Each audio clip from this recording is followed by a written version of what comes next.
जैसे medicine, engineering, pharmacy, CA, law, journalism ये career हो सकते हैं। वैसे ही एक काउंसलर भी करियर हो सकता है। अगर आपने बीए साइकोलॉजी से किया हो और उसके बाद फौरन आप एमए साइकोलॉजी करें, जिसमें ज़्यादातर बच्चे क्लिनिकल साइकोलॉजी करते हैं, तो एक डायरेक्ट करियर है एज ए साइकोलॉजिस्ट। जो साइकोलॉजिस्ट होता है वो करियर काउंसलिंग भी करता है, वो एज ए काउंसलर भी काम करता है। जो बच्चे जो स्कूल में डिप्रेशन में, एंजाइटी में, एग्जाम फोबिया में या दूसरे कुछ इश्यूज में, क्लिनिकल और मेडिकल इश्यूज से जूझ रहे होते हैं, उनकी भी मदद करता है। फिर आप पीएचडी भी कर सकते हैं इसमें एमफिल किया जाता है। एमए एमफिल करने के बाद आप लाइसेंस के लिए अप्लाई कर सकते हैं। आप अपना एक ऑफिस खोल सकते हैं और आप उसमें बाकायदा करियर काउंसलिंग, एप्टीट्यूड टेस्टिंग और बच्चों के गाइडेंस का काम विथ फीस आप कर सकते हैं। अस्सलाम वालेकुम व रहमतुल्लाहि व बरकातहू। करियर गाइडेंस के इस फर्स्ट सेशन में और ये इंट्रोडक्टरी सेशन में आप सबका इस्तकबाल है। मैं इस सेशन के लिए एक पीपीटी का सहारा लूंगा, जिससे मैं आपको बता सकूं कि इसमें हमको कैसे आगे जाना है। तो जैसे हम देखते हैं कि ये कोर्स हमने इसलिए रखा है कि आपको करियर गाइडेंस और काउंसलिंग की तरफ मोटिवेट किया जाए। तो सबसे पहले मैं बात करूंगा कि वो कौन से फैक्टर है जो रिस्पॉन्सिबल है हमको ये कोर्स करने के। मतलब why you want to become a career counsellor. क्योंकि करियर काउंसलर बनने के लिए कुछ तो रीजन आपके पास होना चाहिए।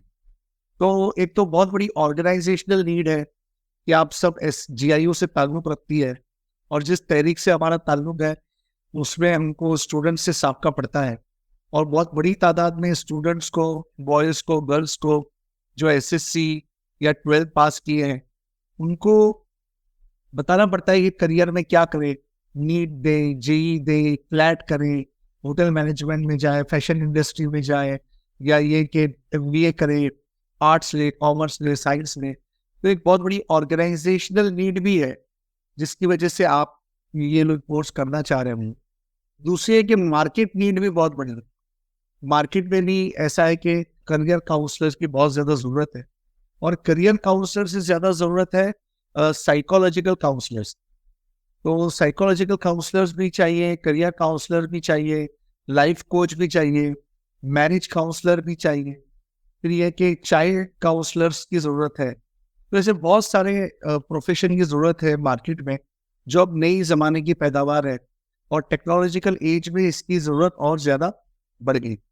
तीसरा ये कि आपको फील्ड में इंटरेस्ट है, आपकी दिलचस्पी है, और हो सकता है दिलचस्पी पहले से हो, जब से आप किसी करियर का इंतखाब खुद के लिए करना चाह रही हो। तो इंटरेस्ट अगर आपको है तो भी अगर आप सीखेंगे तो इस पे आप अच्छा काम कर पाएंगे। दूसरी ये कि आपका एप्टीट्यूड भी हो, ये चौथा पॉइंट है।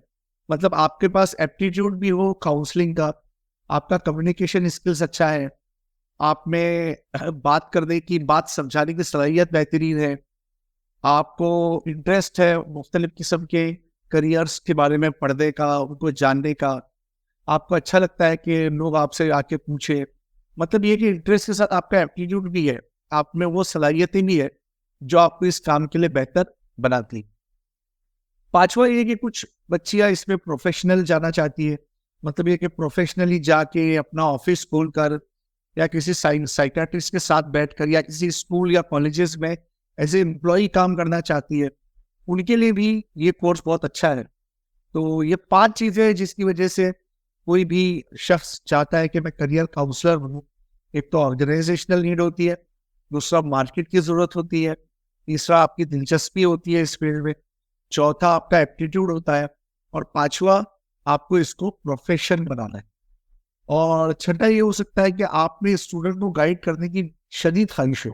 आप देख रहे हैं कि बहुत सारे बच्चे अनगाइडेड घूम रहे हैं, उनको करियर चॉइस में कोई उनके पास ऑप्शन नहीं है, उनको बताने वाला कोई नहीं है, वो रूरल एरियाज में रहते हैं, उनको ना कॉलेजेस के बारे में पता है, ना कॉम्पिटिटिव एग्जाम्स के बारे में पता है, ना प्रोफेशन के बारे में पता है। तो they might be in a trouble to select their career, so you are coming for their rescue, for their help. This also might be your urge to guide a student to make you a career counsellor. तो ये 6 ज़रूरियात है जिसकी वजह से कोई अपने career को as a counsellor choose करता है। ठीक है, तो जैसे medicine, engineering, pharmacy, CA, law, journalism, ये करियर हो सकते हैं। वैसे ही एक काउंसलर भी करियर हो सकता है। अब हम देखेंगे कि जब हमको ये ज़रूरतें पूरी करनी है, तो इसके लिए एलिजिबिलिटी क्या लगती है और क्वालिफिकेशन की क्या ज़रूरत है। तो हम देखते हैं कि अगर आपने बीए साइकोलॉजी से किया हो और उसके बाद फौरन आप एमए साइकोलॉजी करें, जिसमें ज़्यादातर बच्चे क्लिनिकल साइकोलॉजी करते हैं, तो एक डायरेक्ट करियर है एज ए साइकोलॉजिस्ट। जो साइकोलॉजिस्ट होता है वो करियर काउंसलिंग भी करता है, वो एज ए काउंसलर भी काम करता है। और जो बच्चे जो स्कूल में डिप्रेशन में, एंजाइटी में, एग्जाम फोबिया में या दूसरे कुछ इश्यूज में, क्लिनिकल और मेडिकल इश्यूज से जूझ रहे होते हैं, उनकी भी मदद करता है। तो BA and MA with psychology will be a direct career to become a counsellor और टू बिकम अ साइकोलॉजिस्ट। फिर आप पीएचडी भी कर सकते हैं इसमें। इसमें बहुत सारी बच्चियां पीएचडी तक जाती है। इसमें एमफिल किया जाता है। एमए एमफिल करने के बाद आप लाइसेंस के लिए अप्लाई कर सकते हैं। आप अपना एक ऑफिस खोल सकते हैं और आप उसमें बाकायदा करियर काउंसलिंग, एप्टीट्यूड टेस्टिंग और बच्चों के गाइडेंस का काम विथ फीस आप कर सकते हैं। लाइसेंस आपको मिलता है, रजिस्ट्रेशन नंबर आपको मिलता है। दूसरी एक साइड लिंक ये है कि अगर आपने बीएड किया है, अब मतलब बीएड में तो जैसे हम लोग 5-6 पेपर लेके करते हैं, फिर बीएड में स्पेशल पेपर होते हैं। जैसे आपने साइंस मैथ्स लिया, आपने इंग्लिश हिस्ट्री लिया, आपने उर्दू ज्योग्राफी लिया, मतलब या तो आप लैंग्वेजेस लेंगे, या तो आप साइंस मैथ्स लेंगे, या तो आप सोशल स्टडीज के सब्जेक्ट लेंगे। तो बीएड में अप्लाइड कंपोनेंट भी काउंसलिंग एंड गाइडेंस में, वो भी आप कर सकते हैं। बीएड के बाद एमएड किया जाता है। एमएड भी आप कर सकते हैं साइकोलॉजी से लेकर या एजुकेशन से लेकर। तो एजुकेशन में अगर आपने बीएड एमएड किया तो वो भी इनडायरेक्ट लिंक है। फिर इसके साथ एक बीएड स्पेशल एजुकेशन होता है, जिसमें एनडी स्टूडेंट्स होते हैं, लर्निंग डिसेबल, या ये कि स्पीच वगैरह के जो बच्चे होते हैं जिनको स्पीच में या सुनने में प्रॉब्लम होता है, उनके लिए स्पेशल बीएड होता है 1 साल। मुंबई में ये अली यावर जंग इंस्टीट्यूट ऑफ हियरिंग इम्पैक्ट करके है।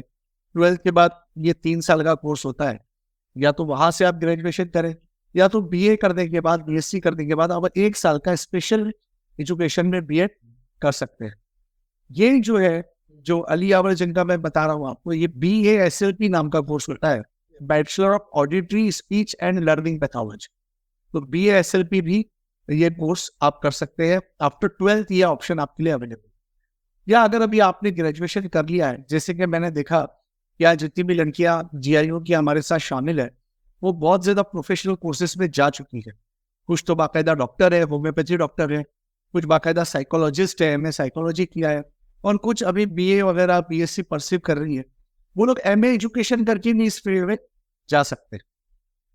इसके अलावा जो बच्चियां ग्रेजुएशन पोस्ट ग्रेजुएशन कर चुकी है, एमकॉम बीकॉम कर चुकी है, बीकॉम एमकॉम कर चुकी है, बीए एमए कर चुकी है, या जो हाउस वाइफ है, उनके लिए अच्छी चीज ये है कि वो PG diploma in counselling psychology करें।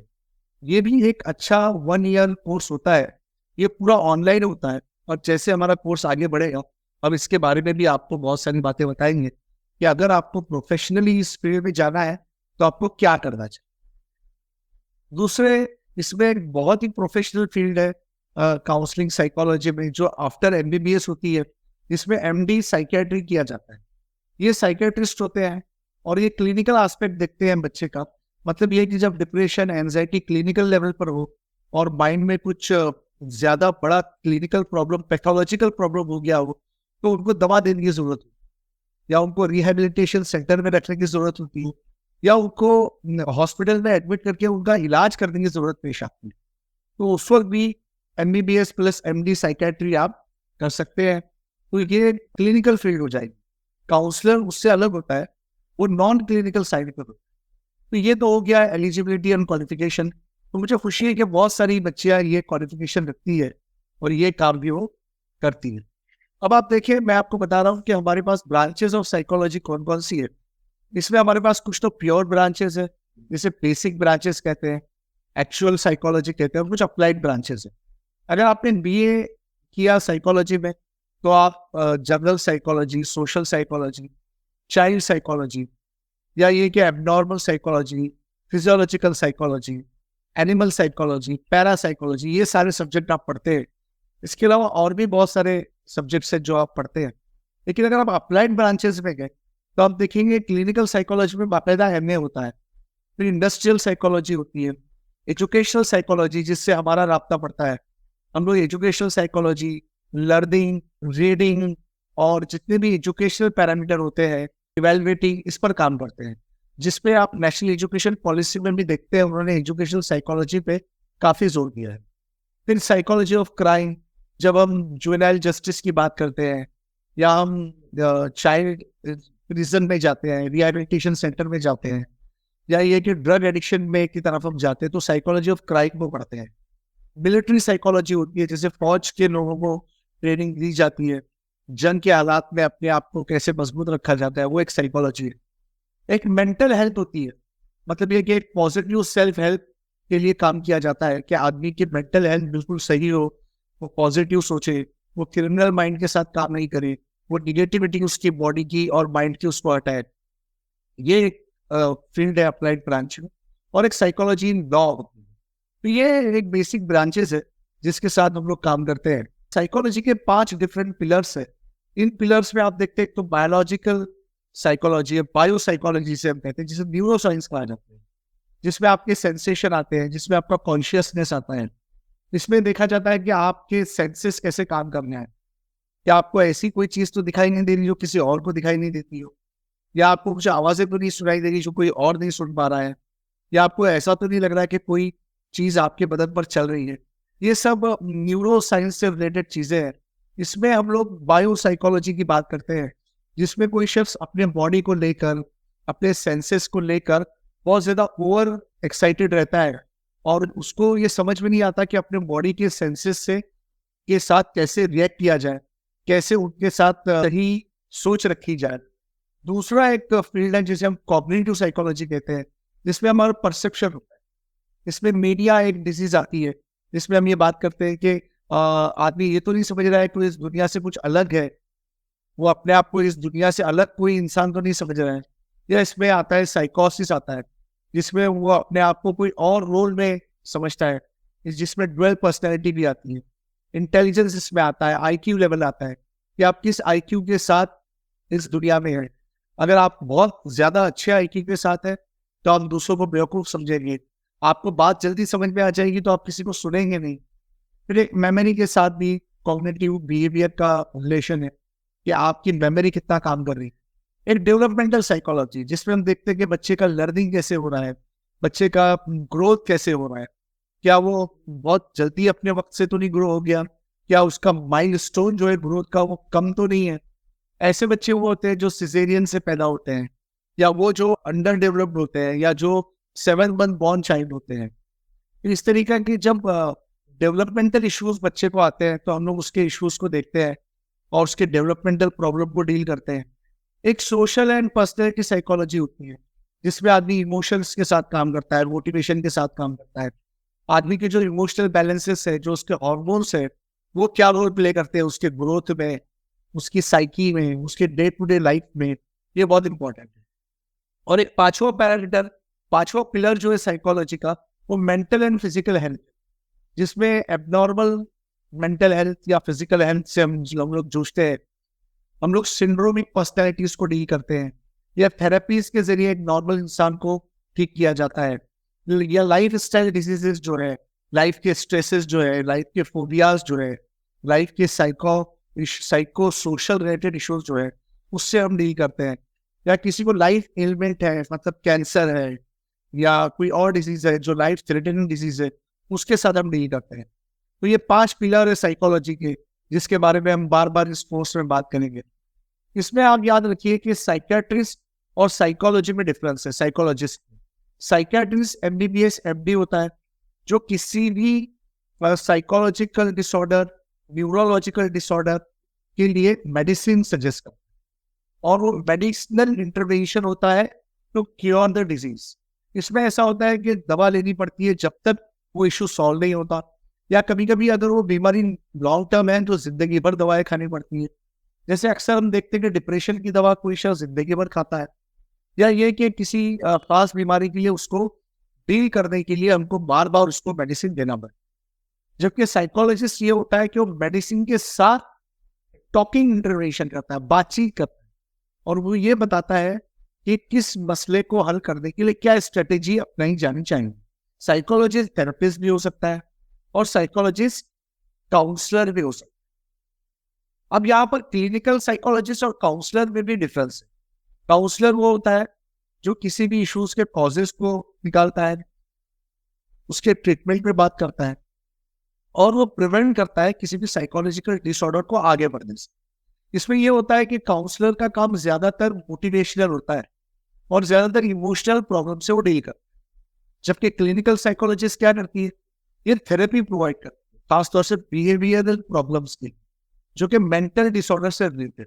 जब आप साइकेट्रिस्ट के पास जाते हो तो क्लिनिकल साइकोलॉजिस्ट के पास वो भेजता है ताकि मेडिसिन के साथ टॉकिंग इंटरवेंशन हो और आपका बिहेवियर पैटर्न ठीक हो। जबकि काउंसलर के पास नॉर्मली जाया जा सकता है किसी इशू के लिए, जैसे एग्जाम स्ट्रेस है, इम्तिहान के दिन करीब आते ही बुखार आने लगे, हाथ पैर में पसीना आने लगे, इम्तिहान के दिन ही बहुत ज्यादा भूख लग जाए या बिल्कुल भूख ना लगे, या रातों की नींद उड़ जाए, तो काउंसलर से हेल्प ली जा सकती है, वहां पर साइकोलॉजिस्ट की जरूरत नहीं। ठीक है। काउंसलर वोकेशनल प्रॉब्लम में भी हेल्प करता है, करियर गाइडेंस में हेल्प करता है, प्रोफेशनल चॉइसेस में हेल्प करता है, सिचुएशन लाइफ की बदलती है उसमें हेल्प करता है। काउंसलर मैरिज रिलेटेड इश्यूज में, डिवोर्स रिलेटेड इश्यूज में, चाइल्ड पेरेंट रिलेटेड इश्यूज में बात करता है। पेरेंटल गाइडेंस अक्सर काउंसलर करते हैं। टीचर स्टूडेंट के बीच में काउंसलर होता है, पेरेंट चाइल्ड के बीच में काउंसलर का रोल होता है। जबकि क्लिनिकल साइकोलॉजिस्ट एडमिनिस्टर करता है साइकोलॉजिकल टेस्ट ताकि वो डायग्नोस करें कि कौन से प्रॉब्लम की सीवियरिटी कितनी। अगर वो प्रॉब्लम होम रिलेटेड है, हेल्थ रिलेटेड है, फैमिली रिलेटेड है, या सोसाइटियल रिलेटेड है, स्कूल रिलेटेड है, तो कुछ टेस्ट एडमिनिस्टर करके उन प्रॉब्लम को निकाला जाता है। फिर उनको एनालाइज करके उसका डायग्नोसिस सिलेक्ट किया जाता है। फिर डिसाइड किया जाता है कि उसको क्या ट्रीटमेंट दिया जाए। या तो उसको साइकोलॉजिस्ट काउंसलर के पास भेजता है साइकोलॉजिस्ट, या तो फिर साइकियाट्रिस्ट के पास भेजता है। तो ये चीजें ऐसी चलती है कि एक बच्चा है, वो पहले काउंसलर से मिलेगा, काउंसलर के बाद वो साइकोलॉजिस्ट से मिलेगा, उसके बाद उसको साइकियाट्रिस्ट के पास ले जाएंगे। और अगर वो बिल्कुल ठीक है, नॉर्मल प्रॉब्लम है, तो उसको फिर काउंसलर के लिए काफी। अच्छा, काउंसलर क्या करता है कि जो डे टू डे लाइफ में जो प्रॉब्लम आ रहे हैं उनसे डील करता है। जबकि साइकोलॉजिस्ट क्या करता है, जो स्पेसिफिक और कॉम्प्लिकेटेड डिसऑर्डर है उनके बारे में बात। अब देखिए, जब हम ये बात करते हैं तो इस कोर्स को हमने ऐसे डिजाइन किया है, और इस कोर्स के 5 अलग अलग ऑब्जेक्टिव्स हैं। पहला ऑब्जेक्टिव ये है कि आपको करियर डेवलपमेंट और डिसीजन मेकिंग क्या है इसके बारे में बताया जाए। दूसरा ऑब्जेक्टिव ये है कि जो करियर असेसमेंट टूल्स है, जो टेस्टिंग है, इंटरेस्ट इन्वेंटरी जिसे कहते हैं, एप्टीट्यूड टेस्ट जिसे कहते हैं, आईक्यू टेस्ट जिसे कहा जाता है, वो और उनका एप्लीकेशन क्या है ये आपको बताया जाए। तीसरा गोल ये है कि काउंसलर के लिए काउंसलिंग स्किल्स कौन कौन सी होना चाहिए वो आपको सिखाई जाए, जिसमें कम्युनिकेशन स्किल्स है, जिसमें लिसनिंग स्किल्स है, जिसमें बात करने की सलाहियत है, ये आपको बताई जाए। चौथा ऑब्जेक्टिव इसका ये है कि किसी बच्चे के लिए करियर गाइडेंस को कैसे प्लान किया जाए। मतलब बच्चा कौन सी एज ग्रुप में आपके पास आया है, कौन सी क्लास के बाद आया है। हो सकता है बच्चा आपके पास प्राइमरी स्कूल के बाद आया हो, उसको लिखने पढ़ने में दुश्वारी हो रही हो, तो ये बच्चा एलडी से सफर हो सकता है, लर्निंग डिसेबिलिटी से। 10वीं में आया है, 10वीं के बाद, तो उसको करियर सिलेक्शन में इशू आ रहा है।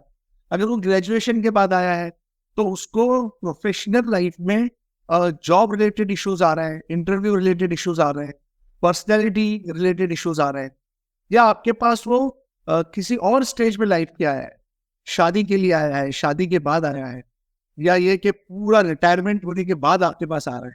तो किस स्टेज पे वो आया है, वहां पर क्या गाइडेंस उसको चाहिए, मतलब उसको जॉब रिलेटेड चाहिए, करियर रिलेटेड चाहिए, या उसको साइकोलॉजिकल रिलेटेड चाहिए, ये आपको ये भी हमारा एक वो इसमें है। पांचवा और आखिरी ऑब्जेक्टिव हमारा ये है कि जो करियर रिलेटेड चैलेंजेस है, जो जमाने की बदलती जरूरियात है, जो करियर ट्रांजेक्शन आजकल चल रहा है, और जो वर्क लाइफ बैलेंस है, उसमें बच्चे को वो इशू आ रहा है, तो उसके बारे में भी आपको बताया जाए। तो हमारे इस कोर्स को कंडक्ट करने के ये 5 बड़े-बड़े ऑब्जेक्टिव्स हैं और इसमें 7 मॉड्यूल हमने बनाए हैं। जिसमें पहला मॉड्यूल जो है introduction to career guidance and counselling, उस पर मैं आपसे इस वक्त बात कर रहा हूँ। इसके बाद एक मॉड्यूल है करियर असेसमेंट एंड एक्सप्लोरेशन। उसके बाद तीसरा मॉड्यूल होगा effective communication and counselling skills. चौथा होगा career counselling across the life span. पांचवा होगा जॉब सर्च इंटरव्यू स्किल्स। छठा होगा career development in a changing world. और सातवां होगा ethical and legal consideration in doing the job as a counsellor. तो ये 7 इश्यूज होंगे। इसमें हो सकता है मेरे अलावा और भी लोग आपसे गुफ्तगू करें, और भी काउंसलर्स या प्रोफेशनल्स आपसे बात करें, और हम ये कोशिश करेंगे, जो मैंने आपके कोऑर्डिनेटर से बात की है, कि इसमें हम हर लेक्चर के बाद कुछ क्वेश्चन देंगे, कुछ असाइनमेंट देंगे। वो असाइनमेंट आपको लिखकर पोस्ट करना है ग्रुप पर पीडीएफ बनाकर, जितने जो असाइनमेंट की जरूरियात होगी, और उसको लिखने के बाद, उसको करने के बाद फिर नेक्स्ट लेक्चर होगा। वैसे तो हमने ये सोचा था कि ऑनलाइन हम इस पूरे कोर्स को करेंगे, लेकिन बाद में हमने ये सोचा कि इसको अगर आप तमाम लोग राजी हो तो 1 दिन या 2 दिन ऑफलाइन सबके साथ मिलकर भी इस प्रोग्राम को कंडक्ट किया जा सकता है। हमारा मकसद इसमें यह है कि अगर किसी को प्रोफेशनली इस फील्ड में जाना हो तो वो हमारे साथ जुड़े। तो लॉन्ग टर्म में हम उसको टेस्टिंग वगैरह भी सिखाएंगे। अगर वो साइकोलॉजी से एमए है तो उसको बाकायदा प्रोफेशनल इस फील्ड में कैसे करियर बनाना है, इसकी भी मालूमात दी जाएगी। ये कोर्स सिर्फ आपके लिए एक आई ओपनर है, आपके लिए एक इंट्रोडक्टरी पार्ट है, जो आपको इस प्रोफेशन से और इस फील्ड से और इस पीस ऑफ नॉलेज से इंट्रोड्यूस करवाते हैं। इसमें बहुत सारी रीडिंग्स भी है, जिसमें हो सकता है मैं आपको कुछ बुक्स भी भेजूं पढ़ने के लिए, कुछ मैं आपको रिलेटेड आर्टिकल्स भेजूं, कुछ होमवर्क आप लोग करके आए जो हम आपको देंगे। इसमें कुछ प्रैक्टिकल काउंसलिंग सेशन होंगे जो आपको हमारे साथ अटेंड करना होंगे। हम कुछ मॉक सेशन भी काउंसलिंग के रखेंगे। फिर फाइनल प्रोजेक्ट हम आपको देंगे, जिसमें आपको एक करियर डेवलपमेंट प्लान बनाना पड़ेगा। एक तो या तो माइक्रोस्कोपिक प्लान होगा, जिसमें आप आपकी ऑफिस में एक क्लाइंट के लिए या एक बच्चे के लिए करियर डेवलपमेंट प्लान बनाएंगे, उसकी फाइल और उसका रिकॉर्ड मेकिंग आपको सिखाया जाएगा। या भी ये कि एक टेलीस्कोपिक प्लान हो सकता है, जिसमें आप जीआईओ के किसी ऑफिस को as a career development cell establish करें और उसको बनाएं। तो ये होगा कि हम ये समझ रहे हैं कि इस कोर्स के बाद हम आपको जो सर्टिफिकेट देंगे वो आपकी ऑर्गेनाइजेशनल जरूरत को पूरा करेगा। वो आपको प्रोफेशनल किसी फील्ड में जाने के लिए मदद करेगा तो सही, लेकिन आपको फर्दर नॉलेज, फर्दर सर्टिफिकेशन और फर्दर हमसे राब्ते की जरूरत पड़ेगी। तो इस तमाम जरूरी बातों के साथ और इंट्रोडक्टरी रिमार्क के बाद मैं अपनी बात को यहाँ खत्म करता हूँ। और मैं समझता हूँ कि ये कोर्स आपके लिए बहुत ही उम्दा, बहुत ही अच्छा साबित होगा। And you will be a very good participant, and you will do this course with full enthusiasm, with full motivation, with tremendous interest in the field, and they going to create such a society in which no student will left unguided. Inshallah. Jazakallah khair. Assalamu alaikum warahmatullahi wabarakatuh.